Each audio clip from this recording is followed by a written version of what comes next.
Hello friends, this is Vedanshi. Welcome back to my YouTube channel Vedanshi Success Mantra. So ఈ రోజు నుంచి Telugu content start చేస్తున్నాను first class నుంచి.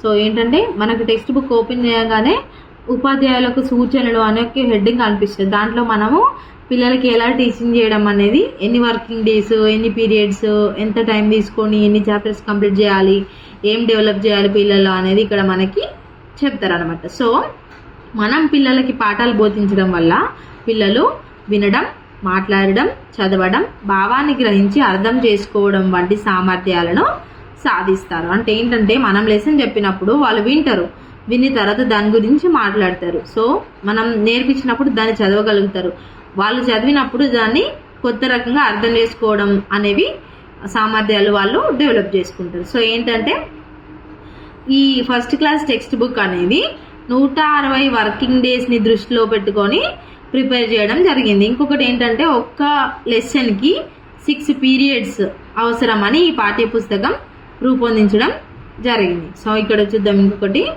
ఒక్క period అనగా 90 నిమిషాలు. అంటే ఇక్కడ మనం హయ్యర్ సెక్షన్స్లో చూసుకున్నట్టయితే 45 మినిట్స్కి ఒక క్లాస్ కదా, ఇక్కడ వీళ్ళకి 90 మినిట్స్కి ఒక పీరియడ్ సబ్జెక్ట్కి 90 మినిట్స్ తీసుకొని చెప్పడం జరుగుతుంది. ఎందుకంటే దీంట్లో మొదటి 45 మినిట్స్ రాయడానికి ఉపయోగిస్తే రెండో 45 మినిట్స్ చదవడానికి ఉపయోగించాలి.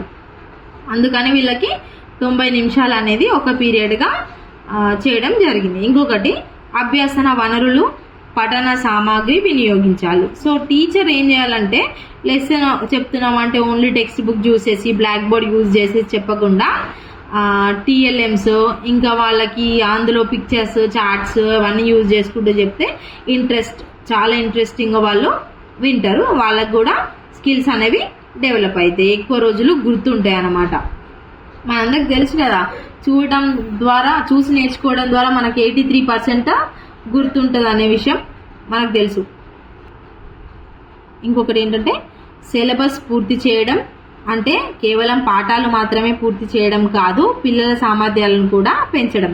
అంటే ఏంటంటే పిల్లలు టెక్స్ట్ బుక్లో ఉన్న సిలబస్ని పూర్తి చేయాలని కోరుకుంటారు, దాంతోపాటు ఇంకా కాస్త ఎక్స్ట్రా నాలెడ్జ్ వాళ్ళకి ఇవ్వడం, వాళ్ళని అట్లా అవుటర్ నాలెడ్జ్ డెవలప్ చేయడం అనేది చాలా అవసరం. సో అది దృష్టిలో పెట్టుకొని పిల్లలకు అన్ని ఇంపార్టెన్స్ చెప్పడము, నేర్పించడము అనేది జరుగుతుంది. అట్లా అయితేనే పిల్లలు డెవలప్ చేసుకుంటారు వాళ్ళ స్కిల్స్.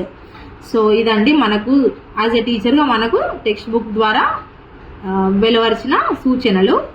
సో నెక్స్ట్ కంటెంట్కి అట్లా వెళ్దాము. So thank you for watching my video. Please like, share and subscribe.